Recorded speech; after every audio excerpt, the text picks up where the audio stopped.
Welcome to another episode of the HBA After Hours podcast produced by the local Home Builders Association of Greater Kansas City. As always, I'm your host, Will Reuter, Executive Vice President here at the HBA, and my partner in crime is... I am Keith Sorrow, President of Rhythm Media, LLC, and we have a great show today, and sponsored today by First Federal Bank.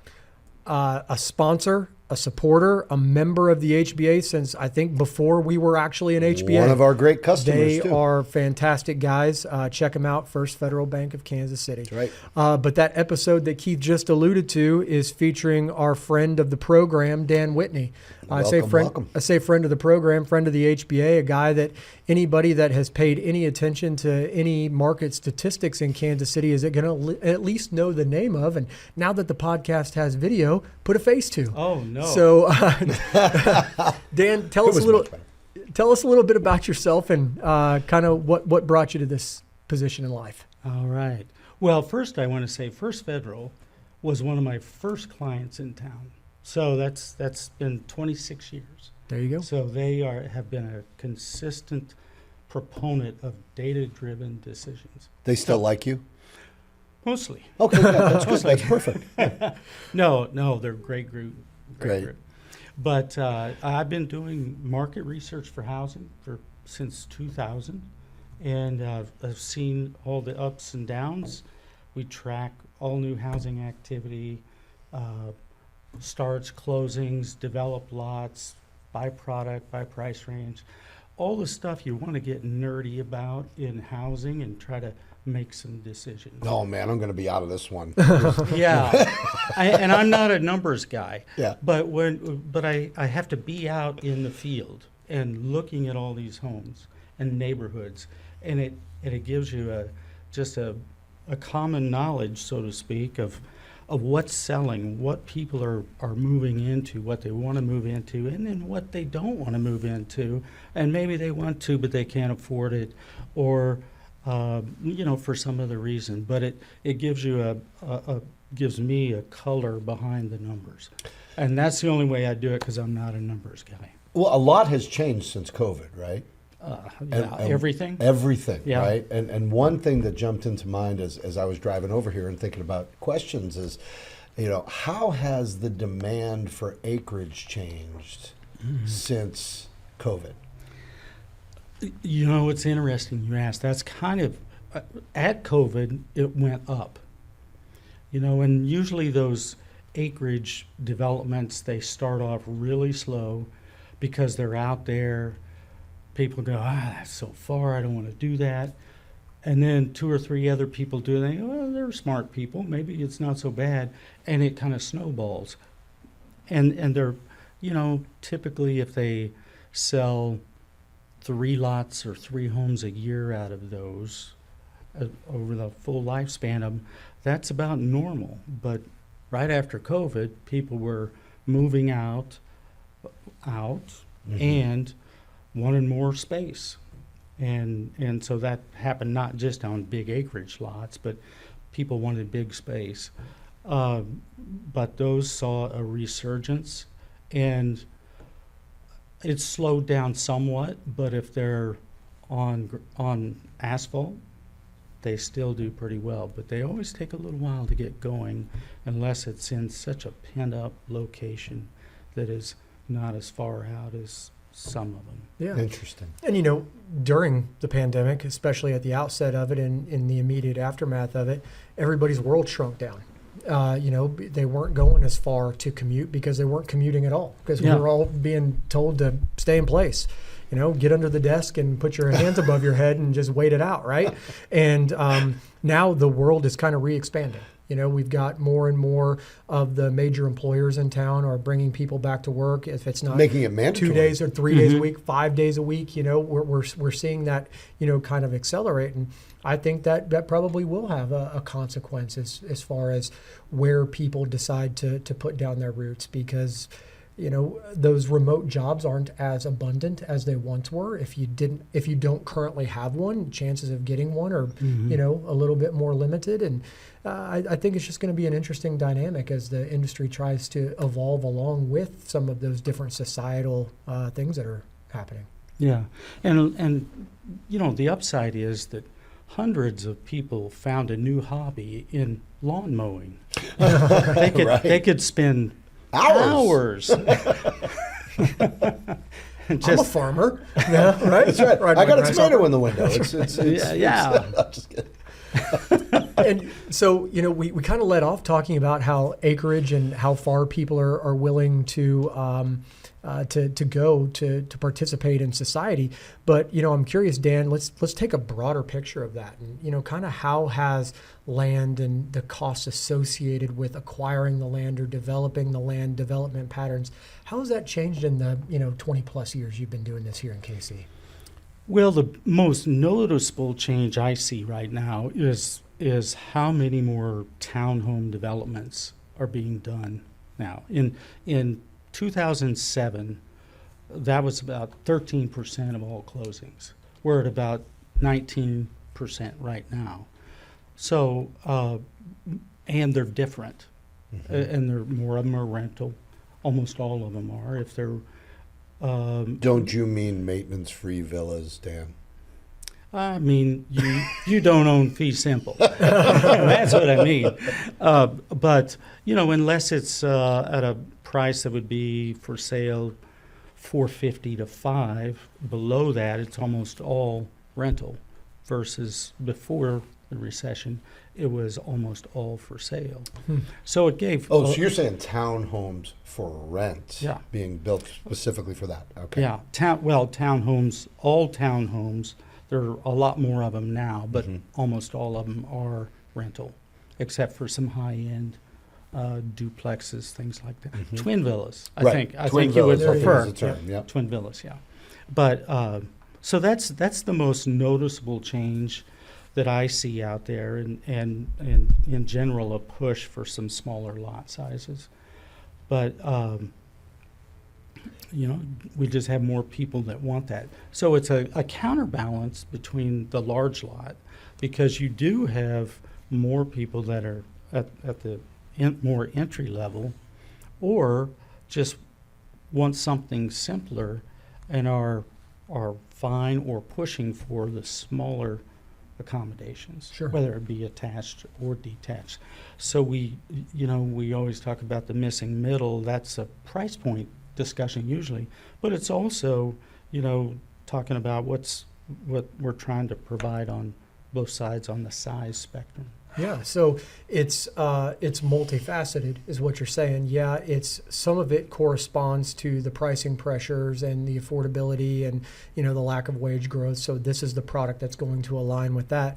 But some of it also is preference driven. That we talk about that missing middle, and usually the first time home buyer kind of soaks up a lot of oxygen in that conversation, but it's also perhaps those people that have owned a large scale single family home that are looking for opportunities to downsize and maybe don't want to own anything, don't want to be a last time home buyer, they just want to get into something rent. Is that something that you kind of see happening in the market? Are there other markets where that is happening that's kind of like a comparable market to Kansas City? I think about every market has that product line, that large lot, and there is a life cycle that is more noticeable for those residents, because quite frankly it's a lot of work. Okay, and yes, you can pay for a lot of things, but a lot of people don't want to do that, so that's when they get into moving out of that, and then a young family moves in with a lot of kids and mini bikes, etc. So there is a different kind of barrier to living in that for longer than a conventional subdivision house on a 70-foot wide lot. Interesting. So yeah, so we've now talked large acreage, and we've talked small like land. So where do you see the greatest opportunity then for growth in our region when it comes to building and land, and what do you think should be made more available? Well, I'm going to say something that some people won't like. Okay, But I like it. I think the inclusion of the production builders is a good thing, because if you look at a historical model with 5 builders, they're all building on the exact same size lot. Okay, there might be a section over here, the villas, that are 5 foot narrower, okay? But oftentimes there's so much overlap in the product size and livability, particularly with more and more story and a half or ranch homes being built on any size lot. So there was very little differentiation. And so now you have the folks that want to build smaller stuff, but they need the partnering of the conventional or historical local builder that builds more customization on larger lots to get these things approved. So you end up with a better mix of product, and that's the opportunity. We have a lot of parcels of land that are even 70 acres, and that's enough to create some distinct pods where you get, I'm not going to go the utopian issue of start here, move there, move there, move All down without here. crossing the street. Yes, Yeah. yes, that doesn't happen Right. that often. But you have family structures or ownership structures that can take advantage of all of them. And the cities see a blend. They don't see 350 of the same thing. And it's a good thing all the way around. And those high volume builders will put in fewer features, but they're going to provide some starter housing for people to start building equity. Yeah. And, I know it's cookie cutter. I always crack up because if you look at the backside of Prairie Village, Right. it was Right. cookie cutter Yeah. at one time. It's time that's made it mature and desirable, and it's in closer, but Yeah, then the trees grow, and Right. then the neighborhoods liven up with Mhm. bikes on the sidewalks and all those kinds of things. Sure. That's Right. that's what turns it into that level of uniqueness. yeah. But what you're describing, Dan, is kind of a central tenet of our entire Let Builders Build campaign, and the Mhm. messaging out to the public is that, look, if you want a diversity of price and lifestyle, you have to have a diversity of product. And if the rules don't Definitely. allow for that diversity to occur, or there are other market forces like the people that say, no, I'm not going to allow anything that might cost less than the current thing I'm currently living in to be allowed within my vicinity, then what you're really asking for is 2026's house at 1986's price. And that's just That's not not gonna something, that's happen. just not how this works. Yeah, that's called inheritance. Yeah, right. Right. That's Inherit how the house. Yeah, that's how that happens.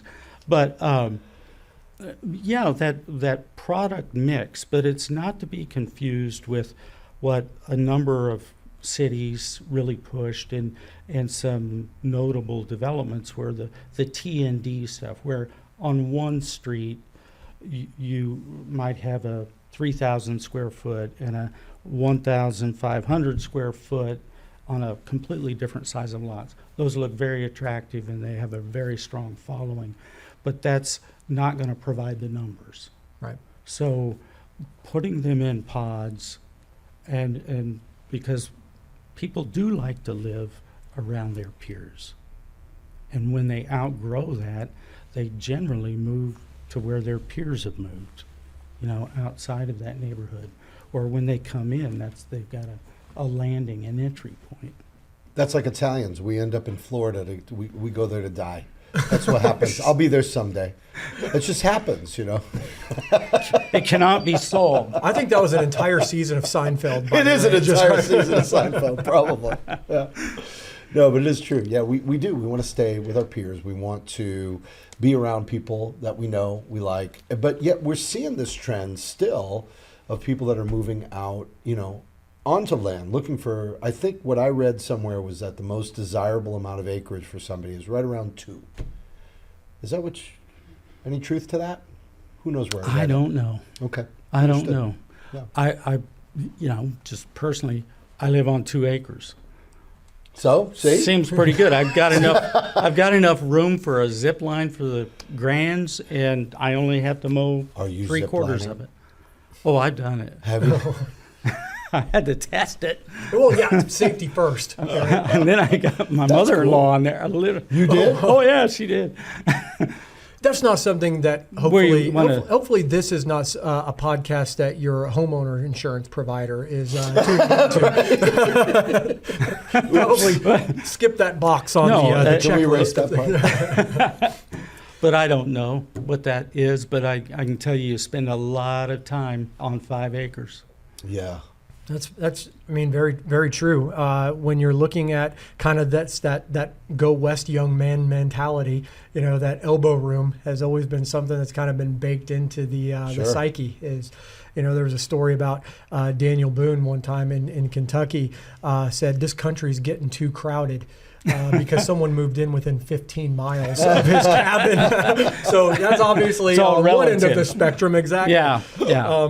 But, Dan, when we're talking about land that's available, product mix, different players coming into the space, one of the things that has changed dramatically over the years has been the regulatory environment when it comes to land development, what's allowed to be built where and to what degree.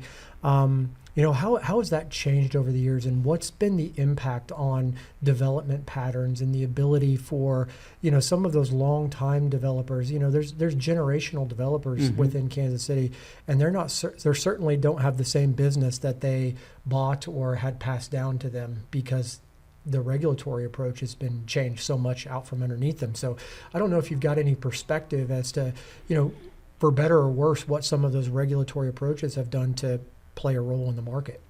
Well, the bottom line is the bottom line. It has increased development cost. And, what a lot of cities maybe don't care about is that if they impose a requirement on a developer, they say, well, it's only X amount of dollars, per lot. It's not much. Well, by the time you get the engineering for that, the inspections, and the developer margins, which their margin is to compensate them for risk, right? Which is substantial. Yes. So they put that on there as well. So that nominal increase ends up being a lot more. And can I say all of them are frivolous or unneeded? No, I can't say all that. But some of them, you scratch your head about what problem were they trying to solve? Perceived problem. You mentioned one earlier about the street material that any private developer who's tried that has gone in and replaced those because in this environment, this climate, they don't last. So, why do that other than I don't know why. Yeah, it's But one of those. that's a good example. Because that's of how why. we've always done it. No. There's a lot of times the answers, right? well, there is that. Yeah. This is our process. Regardless of the fact that today's market, today's economy, today's society is completely different than the one we had even 5 years ago, let alone 20 years ago. Right. So why are we still rinsing and repeating what we have known has led us to the point what we're trying to fix? So let's not keep doing the same thing. But for some of these jurisdictions, I think the underlying thing that they're trying to solve for does have a legitimate, reason to be solved for. Like, since we're talking paving materials, the city of Overland Park, when they required concrete be used as their street paving requirement in all new development moving forward, it was to reduce the instances of the use of chip seal within their community as an asphalt maintenance technique, ignoring the fact that there are at least 11 other asphalt paving maintenance techniques approved by the Kansas Department of Right. Transportation that were not chip seal. Forget Chip the seal- cost, forget all the other things. Chip seal Yeah. was the cheapest and frankly the dumbest way to take care of your asphalt streets. But they said, well, in order to eliminate chip seal, we'll just go to this thing that you never have to chip seal. Well, Overland Park's still chip sealing, and development has slowed down and costs are going up. So Right. it's just, again, you try to solve for one problem and create two more in the Right. aftermath. This is So a if- recurring theme. Yeah. So if they're going, if a city is going to make some change like that, then why not look at some options that solve another problem, like for permeable paving, so you can cut down on your stormwater management costs. Happens in a lot of places in the world, but that helps solve another problem. But just doing this to create a known problem when you're going to have to do a wholesale repair and replacement of that concrete, like Cedar Creek, you know. Right. I don't understand. Yeah, it's not like it was like this this lottery ticket where, well, we don't know how this is going to go, but it's got to be better than what we've got. No, we know the problems that particular policy is going to solve, and it's going to be much more expensive to mitigate in the future than the headache that you're dealing with now. You're going from, you know, a little bit of pain behind your eyes to a migraine. Right. And so cities make decisions how they make decisions, but they are rarely ever without consequence. And so Right. one of the things that, again, to go back to let builders build, but one of the common mantras of the HBA is that if housing is truly the priority that your campaign materials say that it is, that when actually elected and sworn in, housing must maintain its priority and prioritization.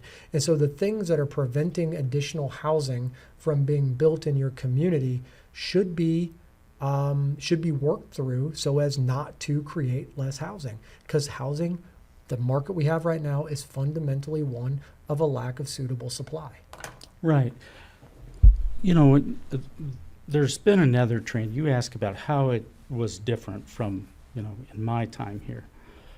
So in the early 2000s, you could go and get a preliminary plan approval. And that approval was about 25% of the final approval. Okay, Okay. pretty good down payment. Yes, but right now it's about 75% in terms of engineering requirements. So just the exploratory costs of starting a development went up drastically. Not even counting the higher fees for said work, just the amount of work to even get to a yes or no on the concept, the design, and we'll figure out the engineering stuff later, and if it doesn't work, it doesn't work. But cities, they started paying too much attention, I think, to social media and Oh, you yeah. know, the squeaky wheel issue and NIMBYism. But they did not want those preliminary approvals to have as much weight as they did. So they said, we're going to make these guys, I'm guessing. They didn't tell me this in my ear, okay? But This is an observation. this is an observation, but I have had one council person confirm that they were just uncomfortable with a 25% work product almost being a required approval if it followed substantially what was approved. They wanted more say later in the process in case things got noisy. Sure. And I think you know what I mean. Build by yourself an noisy. off ramp. Yep. Yeah, but it really inhibits someone from rolling the dice on a potentially good project because of the exposure, the financial outlay you have before you get to someone that'll say yes. Yeah.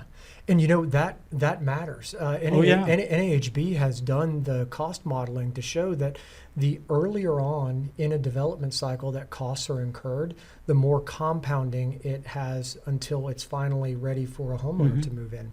You know, if you put a requirement in on the application or the development side, that extra $1,000 is going to be an order of magnitude larger because of the time between when it was required and when it's ultimately going to be purchased, Yeah. as opposed to a landscaping requirement or something like that. When you say it's going to be $1,000, well, that's the last thing, so it's going to be pretty close to $1,000. So the earlier on those costs are incurred, the more impactful it is on the final cost. So it's interesting that you say that we've gone from, back of the envelope math, obviously 25% in the past to, getting your process started, the starting gun going off and getting out of the blocks and getting going, to now being essentially 3/4 of the way, your engineering costs, your legal costs, your capital stack, your investors, everybody with expectations and capital on the line. There's going to be risk premium associated with Yes. having to, come on board with a project that you don't know is going to get the blessing of the people that need to bless it. Yeah. So it just The cart before the horse, almost. It's the cart and a whole train behind it. Right. I will say there was one positive thing about them requiring a little bit more upfront, and we had too many people developing, but in leading up to 2006 and 7, but there was a middle ground there somewhere. But a lot of people got into it that weren't very versed on understanding where people want to live. Yeah. But nonetheless, I think it's gone too far. Yeah, and Absolutely. pendulum swing, right? Yeah. Market's correct. Certainly, 08 and 09 and the years surrounding on either end of that were not terribly pleasant for anybody. I don't know. I forgot all about them. Blacked out. That's your subconscious blocking it out. Yeah. But, credit markets being what they were, anybody with a pulse could either go in and get a mortgage, could get a building Yeah. loan, you could go in and get a permit, all of those things. Get 125% loan. Everybody was in because the market never goes down, right? Right. Well, then it goes Let's down bet in a on the dramatic come. way. But now we're a decade plus after that the seminal events. Yes, I recognize there's going to be some scar tissue, and it doesn't seem like all that long ago. But I think we've demonstrated that we've got a very different market. Many of the people that perhaps should not have been as engaged as they were in the industry at that time are not engaged in the industry and have not been for a period of time. We can't continue to be punished for the sins of others if we ever want to move forward. Right, right. But in a sense, we kind of are, from a standpoint of, that 2008, 2009 did not help our housing shortage by any way, shape, or form, right? And it continues to get more and more disparate, but now we're trying to catch up. What do you think? Is it ever possible to catch up? It's always possible, but it's a pretty complex issue, and it's not a black or white issue. Most aren't, but let's think about the possibility of suddenly the price of homes is 20% less. That's a depression. Yeah. Okay, Right? so we can't necessarily hope for that because that doesn't That causes lots of other problems. right. Yes. So there's a lot of inertia for the home values that are in place to not go down. So that doesn't bode well for the folks coming on. So what is it that is on the other side of that? It's the income side. And, we've gotten pretty out of balance in, the top of the company, the bottom of the company. Sure. And this tremendous wealth shift into far fewer and fewer people. I think that's more of a possible solution, unless there's a deep housing recession or depression to bring the value down. No one wants that. Right. It's catastrophic, Yeah. and we've had it. We saw it, yeah. Yeah, so is it the income side? And it is, people are doing different things, staying in rental situations longer, having roommates at older ages too. A lot more seniors now have roommates, partially for security, company, but it's driven by finances. Sure. So, people are resilient and they try to find these solutions, but they're not the ones we would think of as the best. Yeah. Now, if grandma wants to live with another widow, that's probably too general, but for a lot of reasons, that's probably good for her. But it shouldn't be because she has to. Sure. It should be a choice. Right. Unless Just she like keeps buying a new Ferrari every year. And then, you Then made is your she big- adopting? Dan, we've talked about the missing middle a little bit, and now that we've kind of gotten into 08 and 09, when my wife and I moved to Kansas City in 2018, we bought a house that was 20 years old. Mhm. And that was, that was what was available. It was in a neighborhood we liked, and it was a price that we could afford. We had an exorbitant interest rate then in 2018 at 4.5%. Little did we know, you were gonna say. that it sure worked out. But the people that are trying to get into the home buying space now that might be inclined to buy a 20-year-old house, we start working the clock back. That's kind of when things started tapering off from new homes being built. And so, relatively quickly, we went from, 12,000 single family homes being permitted in a year to 1,200 within an 18-month span. And so there's Was a lot it of that much of a difference? It was a huge drop off like that. I mean, incredibly dramatic. And it took a while for it to get back up. So we had homes that just went unbuilt for several years. Yeah. And so I don't know, to what degree we talk about, will the market ever catch up? Yeah, certainly wage growth. But we're missing a lot of houses that we would have otherwise had because it took so long. That would for have kept the industry to value of recover. homes down. Sure. Because it's all supply and demand. Right. I looked at that on a graph, just our cycle. Our highest was 13,500. And our lowest that I remember on single family and townhomes was about 2,200. Okay. So big delta. Well, our population had, even during that time, had crept up. It was pretty flat, but it didn't drop. Our employment dropped a little, not that much. And so there was this unmet demand. And I tried to lay out the peaks and the valleys and what it would take to fill it in. That 13,000-ish number was too much. It was too much. But I've come to the conclusion that about 8 to 8,500 permits a year is that sustainable number, and that would change as our market grows. But what we've seen take up the space of that is apartments. Yeah. And so there's not a person alive that's driving down on the Kansas City highways that hasn't said, how many more apartments can we? Right. True. I remember watching it for years. We've been watching it. Wow, they just keep coming. Yeah, and there was a big push in the 70s, a big lull in tax laws and so forth. But trying to think of the year, it was about, it was 2019, I believe.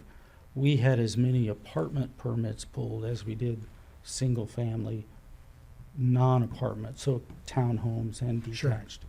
So, that's a segment that really stepped up and kept people in a house.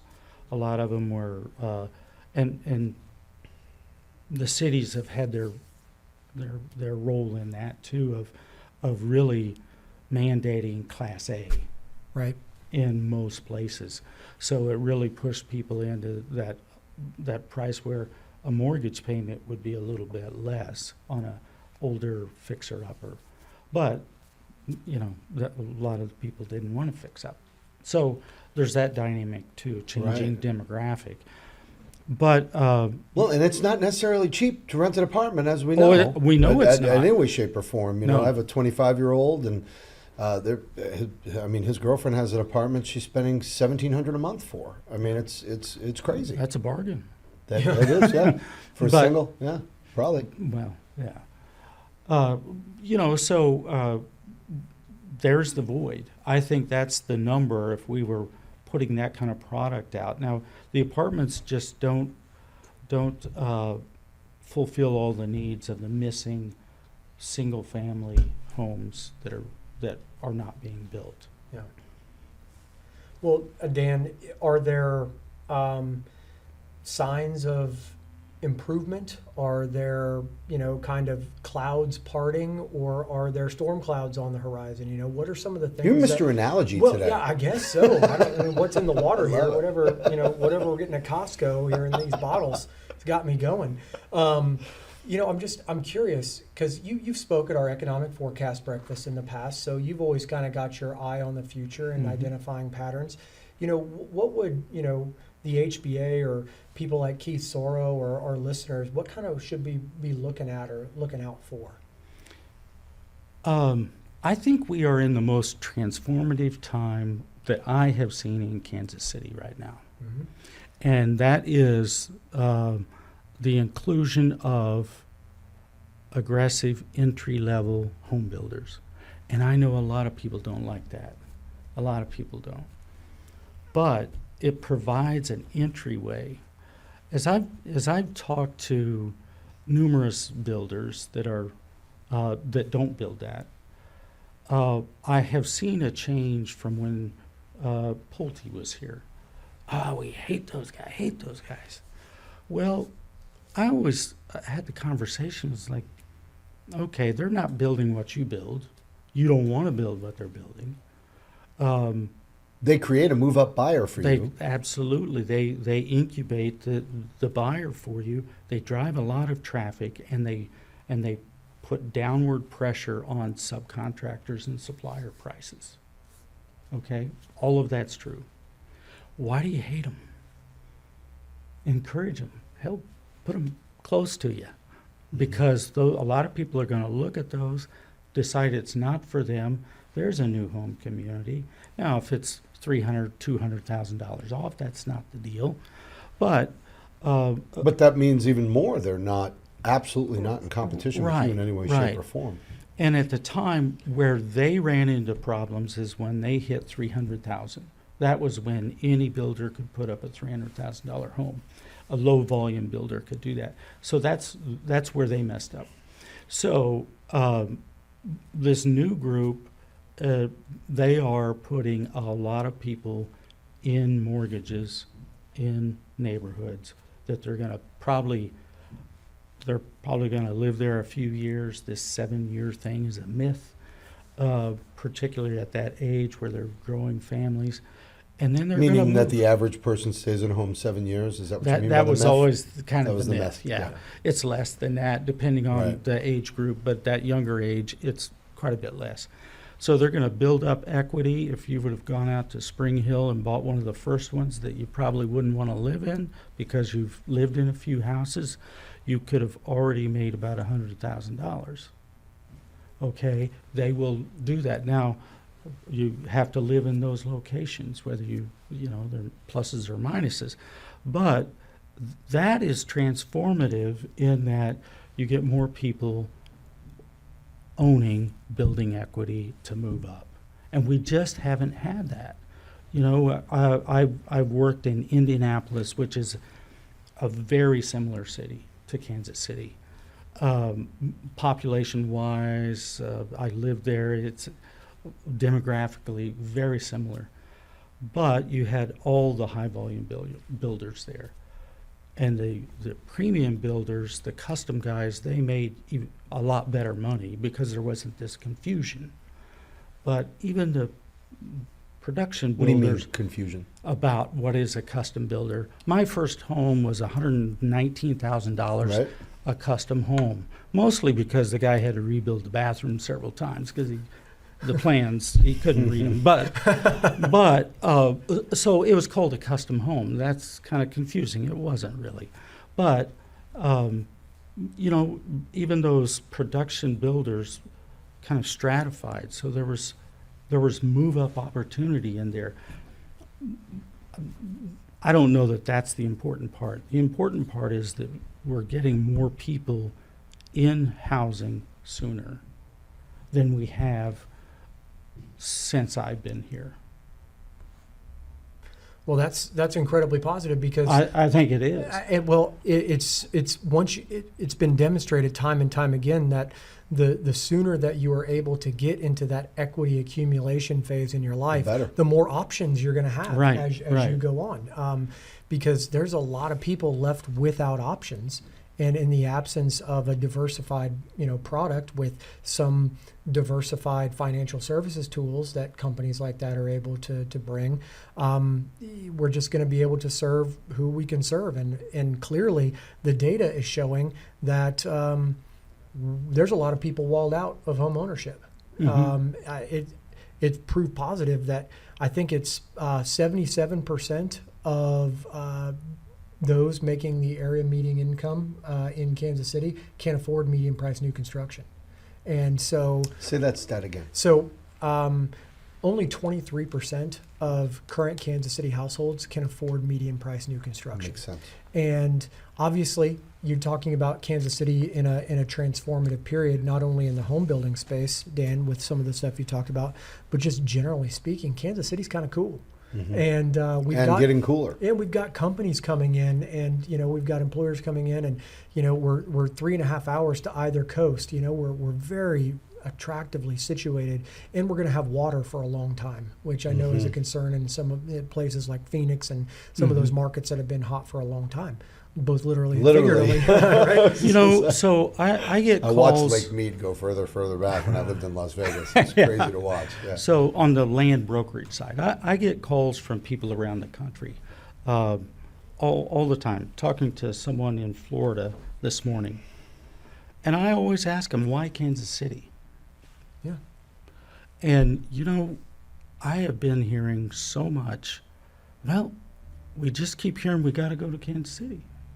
Now, a lot of those, the majority of those folks are build to rent producers, Okay. but not all. But you're right, Kansas City is on an upswing. And as I get together with my broker colleagues through Land Advisors, and they go around the room and what are the problems and all this, I just sit there thinking, I'm one lucky, because Kansas City is pretty darn easy. Yep. And we don't have some of these geographic issues, water too high, too low, constrained uses. Compared like that. cost of living is night and day compared to a Boston or a New York or Yeah. I grew up in Boston. It's so I'm many just challenges. picking that We up. don't have any of that. Yeah. That's where I'm from. But anyway, that is a very common refrain. Well, it's kind of been on our radar, but seems like we got to go there and see what it's about. A lot of times they will have some family connection. They visited here a lot of times or what have you. But it's good to be in the news. Doesn't hurt to have star power that is unusual for a market this size. So, I'll take it. It's a great place to live. Yeah. What would be something that would hold a place like Kansas City back? Like if we've got land availability, we've got 360 degrees of development capability. We've already jumped natural impediments. We're already north of the river, and where there's no mountains anywhere close. And we, like you said, we've got the star power. We've got a pretty diversified economy, a good mix of blue and white collar things, manufacturing, great logistics network. What would be one vulnerability that a market like us would have, or something that an investor would particularly ask you about? Boy, if you could just solve for this, we'd be all in. I think you're going to be surprised. Municipal overreaction, because we don't have those other impediments. Municipal overreaction that slows it down. I will tell you, almost anyone that comes to this market looks at it and says, "Well, that's all the homes I can sell in a year here." Well, maybe not, but here's what's been happening. And why is that? Well, whether it's permits, a permitting issue, or four-sided architecture kind of things that drive up the cost, it gets a price volume equation is what does it. And that is typically driven by municipal overreaction. Hmm. And paying too dang much attention to 10% of the population, 2% of the population, some very low number that doesn't want something. Are you basically saying they don't have enough to worry about, so they overreact on certain things? Is that basically what you're saying? Mm-hmm. Yeah. Yeah. Interesting. I think there's Not enough to worry about. I think there are so many communities in this area at the governmental level that have had it so good for so long that they got to find something to be worried about. Wow. And you know what they call that? An upper limit problem. Have you read that book about the upper limit? I can't remember the author, but it says that since we were kids, we were taught that we were only going to allow ourselves to be so happy. We don't know when it happened or how it was learned or whatever. You the had case an may Italian be. mon, right? That's right. And we have wooden spoons everywhere. No. But it said that if you so we get to a point where things are going so well, we're going to find something to complain about or worry about or whatever the case may be. It's kind of an interesting concept, but when you really peel back the onion and look, you go, wow, Yeah. that could be true in a lot of places, a lot of people, a lot of things. yeah. Yeah. Interesting. I think it's So our municipality Internal. has an upper limit problem. evidently. Well, what we want are, these communities, all these cities, they look at their neighbor as their competitor, right? And I think they're competing for the wrong things. Instead of competing for who can be the most housing friendly, who can house the most civil servants in their community or have the most young families in their community, it's, well, what can we have on the city's brochure that we're the biggest, best of this or that? And so I think they're competing for the wrong things. But the fact that Kansas and Missouri have always been historically home-ruled states, you see a lot of those other markets that have those statewide zoning or statewide building codes or something like that, where the achievement of an economy of scope and scale is much more likely than in a place where in Kansas City, when you cross a street and all of a sudden your plumber's got to know, hey, I got to do this different. I can do this on the even numbered houses, but I got to do this on the odd numbered houses. That's compliance, which means it's overhead, which means it's rarely ever revenue producing. Right. The outside capital's got options, and the returns can be guaranteed if you park it at the Fed. And so for product, and even to a degree that build for rent or that new construction that's designed to be rented out, it demands a return, just like any capital. And it's going to go to places that it's like water or air, right? It's going to naturally flow to areas of lower pressure. Mm-hmm. Very interesting stuff. So any advice to the 2026 home builder and when it comes to development and what they should look for, what buttons they should try to push? And You mean product-wise? sure, yeah. What do you think people are really looking for? I think we're already on that trend. COVID drove the square footages up, and with very cheap money, that was an extra 50,000 or whatever. That doesn't matter. Well, it matters now. So nationally, there's a push for homes that are smaller, forgetting some of the spaces you had to have because that's what you grew up with, like that you don't use, a dining room, things like that, more informal. But that's, and I see that happening when I look at average square footages. It has been coming down, trying to address some of that pricing issue, but also making things a little easier to own. But as far as specific bathtub features, stuff like that, I don't know. Yeah, what is the hot color trend? That's right. So let me call Andrea Dar. Andrea You gotta understand. editor. I go in and say that mannequin looks pretty good. I'll take that. That's my color analysis. Okay, so I don't do that, but just people are going to try to right size whatever that is for them. That might be a large lot, but more and more it's going to be something that's a little smaller, and hopefully the generation that is now buying their first home understands that it's not all the glamour product of an HGTV kind of product that is all the high-end finishes, and you're going to live there a certain amount of time, and then you move up. And I think that's been an issue that people are grappling with. Well, Dan, this has been fascinating. And we could probably have a 10-hour podcast and you wouldn't be able to say all of the things that you know about our market. So, this is kind of your chance too. Where can people find you and some of your information? Because I know you've got an information subscription service and some of those things. So if there's anybody interested in, kind of digging into the depth of your work, how would they find you? You can go to landmarketing.com, and that takes you to the market research site. My numbers are out there. They've been the same for many, many years. So Dan D. Whitney at landmarketing.com. Very good. Well, Dan, fascinating conversation. Very. Thank you. Thank you, gentlemen. It's been fun.